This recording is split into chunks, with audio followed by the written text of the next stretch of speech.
Hello guys, dito po tayo sa likuran. Meron po ako ditong garlic. So anyway, first time kong magtatanim ng garlic. Titingnan natin kung mabubuhay ba dito sa aming zone. At ito ay ang garlic na nabibili ko lang sa aming local na Winn-Dixie. Tapos ito naman ay yung luma ko na flower pot na napakalaki. Napaka-healthy ng soil dito. So dito ko siya itatanim. Trial and error po ito.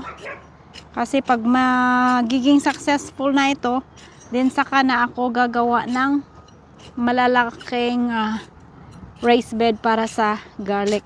So, let's plant garlic for the very first time.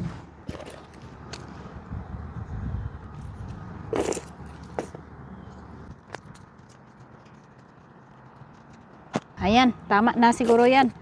Kasi dapat daw nakaganyan. Dapat daw kasi itong pointy na ito ay nasa pataas. Dito natin itutusok guys. Dito pa wala pa ata. Laka, nakalimutan ko na kung meron na. Bahala na, first time pa naman. Ayan. Malay natin, magkaroon tayo ng maraming i-harvest. I will let you know na lang guys. I-update ko kayo. Ito maliit. Tingnan natin kung gaano siya ka laki na bulb pag tutubo yan. Ayun. So ngayon, meron akong extra soil dito. Tapping ko yan din.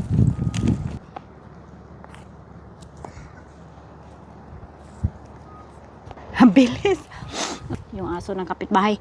Ang bilis lang pala magtanim ng garlic guys. So we'll see kung sisilipin ko yan within 1 month siguro.